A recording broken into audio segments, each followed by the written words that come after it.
Shalom, shalom, bien-aimés dans le Seigneur. Soyez bénis ce matin. Jésus-Christ est bon, il est Seigneur. Bien-aimés, c'est par sa grâce que nous nous retrouvons ce matin pour sa seule et unique gloire. Nous sommes dans la joie de partager ce moment ensemble avec vous. Nous voulons, bien-aimés, servir le Père. Servir le Père comme on l'a toujours fait. Mais avant tout ça, nous voulons prier pour remettre ce moment entre les mains du Seigneur. Tendre Père, nous bénissons ton nom, nous te rendons gloire et grâce parce que tu es le Dieu Tout-Puissant. Merci pour ta présence au milieu de nous. Merci pour ta main puissante qui nous garde, qui nous protège. Merci Seigneur parce que il t'a plu que nous puissions être appelés aujourd'hui les vivants sur la terre. Nous te sommes reconnaissants par rapport à ça. Laisse que ton sang nous couvre ce matin et que ton esprit soit à l'œuvre en toutes choses. Nous te recommandons en ce moment, Père, manifeste-toi du début jusqu'à la fin pour que l'honneur ne revienne qu'à toi et à toi seul. C'est dans le nom de Jésus-Christ de Nazareth que nous t'avons ainsi prié. Et nous disons Amen. Amen, Amen, Amen, bien-aimés dans le Seigneur. Soyez bénis. Nous sommes dans la joie, bien-aimés, de partager ce moment avec vous dans le cadre de la clé de la maison de David. Nous voulons voir et écouter ce que le Seigneur nous a réservé ce matin pour la semaine, pour nous préparer, pour que nous puissions passer une bonne semaine. Aujourd'hui, nous allons parler de quelque chose à laquelle on ne fait pas souvent attention, mais c'est parmi les principes élémentaires du Seigneur quand on veut commencer à servir le Seigneur. Parmi les principes élémentaires, ceci existe, mais beaucoup de gens n'y font pas attention. Et beaucoup de gens, en fait, pendant qu'ils servent le Seigneur, ils sont justement, en fait, en dehors de la parole de Dieu, dans ce genre de comportement. Parce que c'est un comportement que tous les chrétiens mettent en place, qui concerne tous les chrétiens, la plupart, mais c'est une recommandation du Seigneur. Vous savez, dans le monde, quand nous vivons, souvent quand on va consulter son médecin traitant, parce que le médecin traitant, on le consulte assez régulièrement, parce que c'est la personne qui te soigne, qui te suit, qui a ton bilan de santé, et qui te prévient de certaines menaces, de certaines maladies qui peuvent t'arriver pendant que tu vis et en fonction de ton âge. Et il y a des maladies opiniâtres que nous avons. Des maladies qui nous dérangent, par exemple le diabète, l'hypertension, la maladie des reins, les maladies, la dyspnée, la thrombose veineuse profonde, l'accident vasculaire cérébral qu'on appelle AVC. Il y a beaucoup de maladies, artériosclérose, maladies qui touchent les artères, la maladie qui touche les veines, la fatigue incessante, tout ça. Donc, toutes ces maladies, bien aimées, ont une influence négative sur nos corps. C'est ainsi que, bien aimé, il y a une maladie assez fréquente que beaucoup de gens font, c'est l'obésité. L'obésité. Mais aujourd'hui, nous allons parler de l'obésité morbide. C'est quoi une obésité? Quand on parle d'obésité, en fait, c'est l'indice de masse corporelle. C'est-à-dire qu'il y a un facteur qu'on appelle indice de masse corporelle. Et ce facteur, en fait, c'est le rapport entre la taille et le poids de l'être humain. Alors, ce rapport fait en sorte que si ton indice de masse corporelle atteint 30, c'est égal ou bien supérieur ou égal à 30, c'est que tu es obèse. C'est déjà une maladie. L'obésité, c'est le fait que le corps accumule plein de graisse. Donc, tu as beaucoup de graisse dans ta masse corporelle. C'est ça qu'on appelle l'obésité. Et l'obésité est sujette à des complications comme le diabète, l'hypertension, la maladie cardiovasculaire, la thrombose veineuse profonde. La conséquence de toutes ces maladies, c'est que ça peut te pousser à faire un AVC, un accident vasculaire cérébral, qui est fortement répandue dans la population humaine. Et tu as aussi les maladies des veines, des bronches, des artères. Toutes ces maladies, c'est un des facteurs de risque par rapport à ces maladies, c'est l'obésité. Quand on est obèse, on est fort. Quand on est obèse, on est gros. Excusez-moi le terme, mais on est gros. Alors souvent, quand on va voir son médecin traitant, le conseil qu'il te donne pour lutter contre l'obésité, c'est qu'il te dit, fais un régime, perds du poids, pour que tu puisses aller bien. Si vous regardez bien dans la population âgée, souvent les gens font régime. Même dans la population jeune actuellement, même auprès des ados, ils commencent à comprendre qu'en fait, le fait d'être gros, c'est pas bon. Parce que le fait d'être gros, ça te prédispose à des maladies qui peuvent te conduire à la mort. C'est pourquoi j'ai appelé ça obésité morbide. Mais, bien aimé, tenez-vous compte que dans le Seigneur également, l'obésité morbide existe. Quand je parle d'obésité morbide, je parle au niveau spirituel. L'obésité morbide existe. C'est ainsi que quand vous lisez le livre de Matthieu chapitre 11, verset 28, le Seigneur dit « Venez à moi, vous tous qui êtes fatigués et chargés, et je vous donnerai du repos. » Le Seigneur fait allusion à cette obésité morbide parce que quand il dit « Venez à moi, vous tous qui êtes fatigués et chargés, afin que je puisse vous donner du repos », c'est parce qu'il se rend compte que beaucoup de chrétiens, beaucoup de ses enfants, quand ils viennent auprès de lui, ils sont obèses. Et quand je parle d'obésité, bien aimé, là, spirituellement, je ne parle pas du fait qu'ils sont gros, non. Dans le monde, non, j'essaie de prendre, en fait, de faire une sorte de comparaison entre le mot obésité, tel que ça existe dans le naturel, dans le physique, et le rapport qu'il y a entre cette obésité naturelle, le rapport qui peut exister, le lien qui peut exister en fonction de l'obésité aussi au niveau spirituel. Donc, j'ai essayé un peu de paraphraser l'obésité physique par rapport à l'obésité spirituelle. Quand on est dans le Seigneur, Jésus nous dit, venez à moi, vous tous qui êtes fatigués et chargés, et je vous donnerai du repos. Jésus parle de fatigue et de charge. C'est-à-dire qu'on est chargé, on est plein de problèmes, plein de choses qui sont en nous. Nous venons auprès du Seigneur, mais nous nous occupons nous avons nos affaires qu'on ne veut pas abandonner. Nous avons nos membres de famille sur lesquels on compte, et puis on s'occupe. Nous avons des investissements à placer un peu partout dans le monde. On s'occupe de cela. Nous avons le problème de travail et tout ça. Là, tu travailles, tu es responsable, tu dois t'occuper de ton équipe et tout ça. Donc, on a plein de problèmes. Nous avons des problèmes par exemple, de sommeil, parce qu'il y a beaucoup de gens qui dorment difficilement ou qui dorment quasiment pas. Donc, nous avons le problème de cauchemars que nous faisons pendant la nuit. Nous avons le problème de pauvreté, c'est-à-dire qu'en fait, de la lignée qui est bloquée. Nous avons le problème, bien aimé, on a plein de problèmes. C'est-à-dire que moi, je compare ces plein de problèmes à une obésité. Quelqu'un qui est gros. Il est gros, il a plein de problèmes en lui, plein de problèmes, plein de graisse, plein de problèmes d'hypertension, de diabète, tout ça. Il est rempli de problèmes. C'est ainsi que le Christ dit, venez à moi, vous tous qui êtes fatigués et chargés, pour que je puisse vous donner le repos. Venez vous décharger auprès de moi de tous vos problèmes.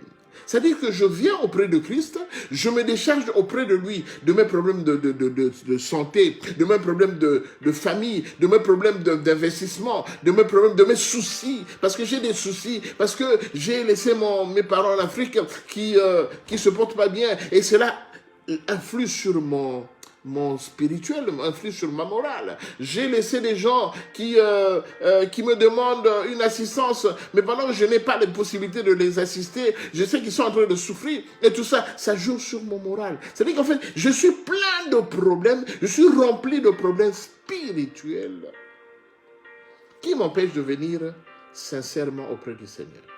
Alors quand il dit, venez vous décharger auprès de moi, le Seigneur voudrait nous dire ceci. Il veut simplement nous dire que quand nous sommes dans le Seigneur, on doit beaucoup perdre de ce que nous avons, pour que nous soyons légers et que le Seigneur puisse bien nous assister. Vous savez, quand on vient auprès du Seigneur, quand on est rempli de problèmes, c'est difficile de pouvoir maîtriser la parole de Dieu et difficile d'avoir la foi. Je vais vous donner un exemple dans le livre de Actes chapitre 9, du verset 1 jusqu'au verset 9. On ne va pas le lire. C'est l'histoire de notre frère Saoul de Tarse. Saoul de Tarse qui est devenu par après Paul. Saoul de Tarse, c'était quelqu'un qui s'attaquait seulement aux serviteurs de Dieu. Tous ceux qui travaillaient pour le Seigneur, Saoul de Tarse venait auprès d'eux, il tuait, il prenait leurs affaires, il tuait leurs enfants, leurs familles, il faisait beaucoup de méchanceté. Il arrêtait, il allait les mettre en prison. Tous ceux qui étaient chrétiens et qui prenaient le truc de Jésus-Christ, Saoul de Tarse les persécutait. Et ce jour-là, il allait vers Damas. Sur la route de Damas, il va subitement, lui qui était monté sur son cheval, subitement, il y a une forte lumière qui est venue, qui l'a touché, et Saoul est tombé par terre. Alors, il entendra la voix du Seigneur Jésus qui lui dit, Saoul, qui lui dit ceci au verset 5, dans Acte 9, verset 5. Une voix qui lui disait, Saoul, Saoul, pourquoi me persécutes-tu? Et la Bible dit qu'il répondit, qui es-tu, Seigneur? Il a reconnu que c'était le Seigneur, parce que cette force-là, cette puissance-là qu'il a pris et qu'il a ramené, qu'il a fait tomber par terre, ça ne pouvait être qu'une puissance supérieure à celle qui était en lui. Et cette puissance ne pouvait être que le Seigneur. Donc Jésus l'a fait tomber par terre. Jésus lui a fait comprendre, mais pourquoi tu me persécutes? Parce que quand tu attaques mes fidèles, tu attaques ceux qui travaillent pour moi, tu me persécutes. Parce que la Bible dit, ce n'est plus moi qui vis, mais c'est Christ qui vit en moi. Alors quand Christ vit en moi, toute attaque sur moi, en fait, ça persécute le Christ qui est en moi. Il a dit, pourquoi tu me persécutes? Et Paul, directement, Saoul en ce moment-là, directement, il a eu peur. Et alors, Jésus s'est présenté, parce que Dieu se présente toujours. Il s'est présenté, il a dit, je suis Jésus que tu persécutes. Il te serait dur de réjamber contre les aiguillons. Il a dit que c'est difficile pour toi. Moi, je suis Jésus. C'est difficile pour toi de pouvoir remonter la pente. Parce que tu me persécutes. Et il dit, la Bible dit qu'il était tellement saisi de froid et il tremblait. Il dit, Seigneur, que veux-tu que je fasse? Bien-aimé dans le Seigneur, qui que tu sois, rempli de problèmes. Paul était rempli, il était un homme d'affaires, il tuait, il arrêtait, il mettait en prison, il persécutait, il faisait de mauvaises choses quand il s'appelait Saoul de Tarse. Mais bien aimé, la première rencontre avec le Seigneur, sans que Paul le veuille, il le met en jeûne de 3 jours, sans manger, sans boire. Et puis directement, il était devenu aveugle. Bien-aimé dans le Seigneur, la Bible nous dit, bien-aimé, déchargez-vous auprès de lui de tous vos problèmes, de tous vos soucis. Pourquoi tu continues à garder tous tes soucis dans ta tête et tu es rempli, le Seigneur veut te voir léger. C'est pourquoi, bien-aimé, il te dit, tu es en obésité morbide. Parce que tous les problèmes que tu as, tout ce que tu gardes dans ta tête, tous les soucis que tu as, ça va te persécuter jusqu'à la mort. C'est pourquoi on appelle ça obésité morbide. Cette obésité-là va t'entraîner à la mort. Beaucoup de chrétiens aujourd'hui, ils sont tellement obèses morbides qu'ils se rendent compte que la mort n'est pas loin. Bien-aimé dans le Seigneur, aujourd'hui le Seigneur te dit, débarrasse-toi auprès de moi. Bien-aimé, Paul de Tarse, Saoul à ce moment-là, auprès de Jésus, il s'est débarrassé de tous ses problèmes parce que l'Esprit du Seigneur l'avait saisi. Et directement, bien-aimé, je dis, directement, sans le vouloir, jeûne de 3 jours à sec. sans manger, sans boire. Et puis, à la fin de ce jeûne-là, Pierre avait prié pour lui et Saül est devenu Paul. Et bien aimé, parmi les disciples de Jésus, il n'y a pas un disciple comme Paul qui a servi le Seigneur tel que nous le connaissons. Bien aimé, tous les disciples de Jésus, tous les autres, ils ont vécu avec Jésus. Mais Saül de Tarse qui est devenu Paul, il n'a jamais vécu avec Jésus physique. Il a vécu avec Jésus esprit. Voilà pourquoi Paul, l'apôtre Paul a fait de grandes choses dans la vie chrétienne parce qu'il a servi le Seigneur avec intégrité de cœur et avec amour. Bien aimé dans le Seigneur. Parce qu'il a compris que quand je viens auprès de Dieu, je veux me débarrasser de tous les problèmes que j'ai. Je veux me les débarrasser. Je vais te les confier. Mon frère, ma soeur, tu es trop gros pour le Seigneur. Tu es trop gros pour le Seigneur. Quand tu viens au Seigneur, tu continues à garder, bien aimé, cette taille. Le Seigneur n'est pas content. Il te dit, débarrasse-toi auprès de moi. Quand on vient auprès du Seigneur, on doit maigrir. Comme quoi dirait, pour gagner le Christ, on doit perdre.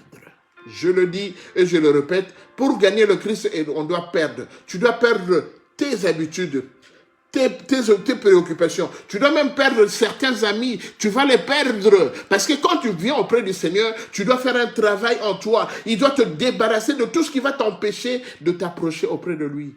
Comme qui dirait, perdre, c'est celui qui perd gagne. Celui qui perd gagne. Bien aimé, quand tu viens auprès du Seigneur, si tu ne perds pas, tu ne gagneras pas le Christ. Pour pouvoir gagner le Christ, tu dois perdre. Bien aimé, tu dois perdre. Que tu le veuilles ou pas, tu dois perdre. Regardez seulement l'histoire de Moïse. L'histoire de Moïse, bien aimé, dans le livre de Philippiens, chapitre 3, verset 7, la Bible dit, Philippiens, chapitre 3, verset 7, mais ces choses qui étaient pour moi des gains, je les ai regardées comme de la boue. Bien aimé, ces choses qui étaient pour moi des gains, je les ai regardées comme une perte à cause de Christ. Bien aimé, je viens auprès du Seigneur. Je porte des montres de 100 000 euros, des chaussures de 40 000 euros, bien aimé, des vestes de 50 000 euros, bien aimé. Je me pavane devant les gens. Je me pavane quand je rentre dans l'église, bien aimé. Je suis tellement imbu de moi-même parce que je suis bien dans ma vie, parce que je gagne bien ma vie. Le Seigneur te dit, quand tu viens auprès de moi, perds ça. Le Seigneur te dit, quand tu viens auprès de moi, sois humble. Quand tu viens auprès de moi, ça ne sert à rien de venir me montrer que tu es autant riche, tu as autant d'argent, autant d'affaires. Ça n'intéresse pas le Seigneur. Ce qui intéresse le Seigneur, c'est que tu dois avoir la foi. La foi est une affirmation de choses qu'on espère et une démonstration de celles qu'on ne voit pas. Mon frère, ma soeur, le Seigneur te dit ce matin que tu es trop gros. Tu es trop gros. Bien aimé, Moïse, il avait tout ce qu'il avait, il était prince en Égypte. Il avait tout ce qu'il avait pour bien vivre. Moïse avait des gens qui travaillaient pour lui. Moïse était dans l'opulence incroyable. Et il était rempli de la science, de la connaissance de la science égyptienne. Moïse n'était pas n'importe qui. Moïse avait tout ce qu'il voulait. Mais un jour, Moïse s'est rendu compte que ça ne sert à rien que je garde tout ça. Pour gagner le Seigneur, je dois tout perdre. Bien aimé, du prince qu'il était, il a accepté d'aller dans le désert et de devenir celui qui amène paître le brebis de son beau-père dans les montagnes. Bien aimé, ça il faut le faire. Donc, du niveau très haut que tu occupais dans la société, Moïse est descendu très bas pour être petit, pour tout perdre de tout ce qu'il avait, et il est venu servir le Seigneur en étant petit, en étant humble. Bien aimé, moi j'ai toujours voulu, et je vous le dis tout le temps, j'aime beaucoup ce que Salomon avait dit dans le livre de Ecclésiaste, chapitre 3, verset 1 à verset 2.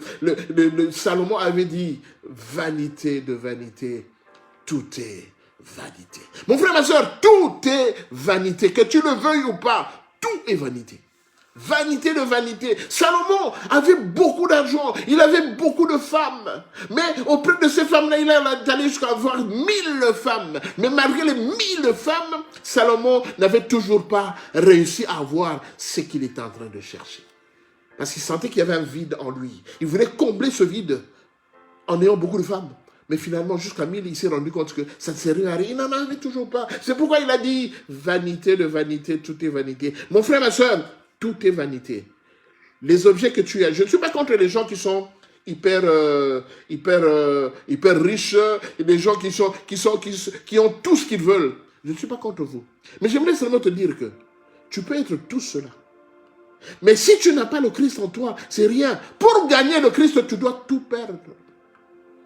Tu dois perdre beaucoup de choses pour gagner le Christ. Aussi longtemps que tu as toutes ces richesses-là, tu n'atteindras pas le Christ. Bien aimé, il y a un monsieur à qui on a dit, Jésus lui a dit, vends un homme riche. Il voulait venir auprès du Seigneur, il a demandé au Seigneur, comment je peux faire pour venir auprès de toi? Jésus lui a dit, vends toute ta richesse avant de venir auprès de moi. Bien aimé, il faut comprendre les paroles sages. Jésus lui a dit, vends toute ta richesse pour venir auprès de moi. Et la Bible dit, il est devenu triste. Il a dit, mais si je vends ça, je n'aurai plus rien. Bien aimé, auprès du Seigneur, nous avons tout. Nous avons la vie, nous avons la santé, nous avons la promesse, nous avons, bien aimé, la promesse de la vie éternelle. Auprès du Seigneur, nous avons la longue vie. Bien aimé, la longue vie n'est pas synonyme d'avoir beaucoup de voitures, beaucoup de jets privés, beaucoup d'affaires, tout ça. Non, la longue vie, c'est d'avoir le Christ dans ton cœur, en tant que Seigneur et Sauveur. Alors, pour conclure, le Seigneur nous dit ce matin, pendant cette semaine, il a dit, tu es trop gros, tu es obèse. Tu as beaucoup de choses en toi qui vont t'entraîner à la mort. Le Seigneur te dit, perds toutes ces choses pour gagner le Christ. Bien-aimé, pour que je gagne le Christ, moi j'ai dû perdre beaucoup de choses. J'ai perdu beaucoup d'amis, beaucoup de projets. J'ai perdu beaucoup d'affaires pour venir auprès du Seigneur. Bien-aimé, même certains amis ont commencé à se moquer de moi. Il dit, mais tu es touché dans ta tête, tu as un problème dans ta tête. Je dis non, j'essaie de gagner le Christ parce que aussi longtemps que je vais garder tout ça, je n'atteindrai pas le Seigneur. Mon frère, ma soeur, tu vas voir, si tu perds seulement une bonne partie des choses que tu as, tu vas voir sans effort, tu vas commencer à t'entretenir facilement avec le Seigneur. Le Seigneur te visitera assez souvent. Mais quand tu as toutes ces choses du monde, c'est difficile d'avoir le Seigneur. Vous savez, quand on vient dans le monde, on vient quand on est nu. On n'a même pas d'habit quand on sort du ventre de nos mamans. Sache que, comme tu es né sans rien, nu, et quand tu vas partir de ce monde, tu partiras également nu. On va juste t'habiller. Mais les habits qu'on va te mettre, ça va pourrir, ça va se déchirer plus tard. Donc, nu, comme avait dit Job, nu je suis venu dans le monde, nu je partirai de ce monde. Mon frère, ma soeur, vanité de vanité, tout est vanité. Tu es tellement gros pour le Seigneur. Le Seigneur te dit, perds du poids. Perds du poids, perds tout ce que tu as, parce que quand tu perds tout ce que tu as, maintenant tu vas devenir léger, tu vas maigrir, et à ce moment tu iras auprès du Seigneur, parce qu'en ce moment, le Seigneur te donnera la foi. Mon frère, on dit, qui perd gagne. Pour gagner le Seigneur, tu dois perdre. Tu n'as pas le choix. Tu n'as pas le choix. Pour garder le Seigneur, tu dois perdre. Pour garder le Seigneur, tu dois perdre ton gris-gris que tu mets en dessous de ton lit. Pour gagner le Seigneur, tu dois perdre cette réunion familiale où tu vas assister tous les 3 mois, où on parle des choses, tout ça. Tu dois perdre ça. Tu dois perdre ça. Pour gagner le Seigneur, tu dois abandonner ta méchanceté. Tu es tellement méchant. Pour gagner le Seigneur, tu dois abandonner ton mensonge. Pour gagner le Seigneur, tu dois abandonner ton vol. Tu es voleur. Tu voles beaucoup de choses. Et tu dis que voilà, tu es dans l'église, tu pries, tu es dans la sanctification. Pour gagner le Seigneur, tu dois perdre du poids. Comme un obèse qui perd du poids, qui a maigri, comme toi maintenant dans le Seigneur, tu dois perdre beaucoup de choses que tu as. Tu dois perdre ta richesse. Parce que, bien aimé, la sorcellerie, le vol, le mensonge, l'animosité, la méchanceté, tout ça sont des richesses. Le Seigneur te dit, perds tout ça. La fréquentation des amis qui ne sont pas avec toi, qui sont dans le méchant, l'alcoolisme, le tabagisme, bien aimé, tout cela, ce sont des richesses. Tu dois les perdre pour venir auprès du Seigneur. Dans l'humilité, dans la simplicité, le Seigneur t'attend. Je conclus en disant encore une fois de plus, qui perd gagne. Mon frère dans le Seigneur, pour gagner le Seigneur, tu dois perdre. Tu dois perdre beaucoup de choses de ce monde. Et le Seigneur va te le recommander au centuple. Je veux prier pour toi. Toi qui aurais peut-être difficile à prendre cette décision de perdre beaucoup de choses que tu as, beaucoup de tes amis, beaucoup de tes copines, de tes petits amis, de tes petites amies, tu vas les perdre. Je veux prier pour toi. Parce que je sens que ce sera difficile pour toi de les perdre. Mais je veux te dire que la bonne nouvelle, c'est que quand tu les perds, tu vas gagner facilement le Seigneur et tu auras une vie déjà planifiée, une vie comblée, une vie où tu ne regretteras rien le jour où le Seigneur t'appellera. Je veux prier pour toi. Je prie.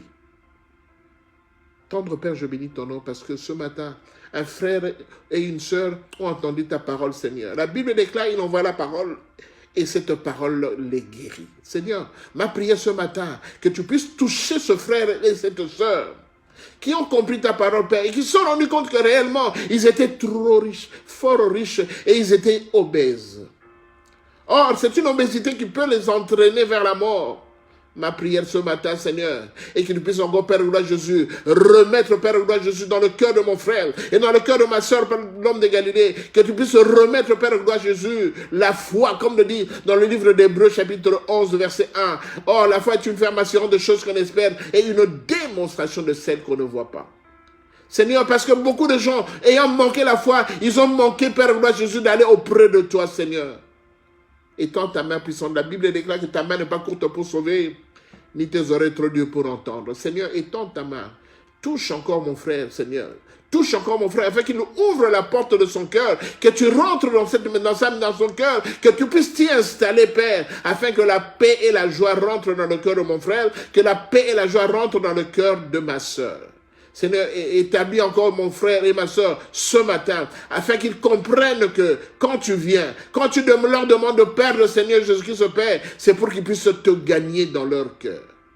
Laisse que ton sang précieux les couvre. Qu'au courant de cette semaine, que tu continues encore à parler à mon frère et à ma soeur, Père Roi, qui auront tout le temps des hésitations, des doutes, parce qu'ils sont prêts à perdre, mais il y a l'ennemi qui va leur souffler, que vous allez perdre, vous ne vous rendez pas compte. Mais Seigneur, je sais que ta voix est plus forte que celle de l'ennemi.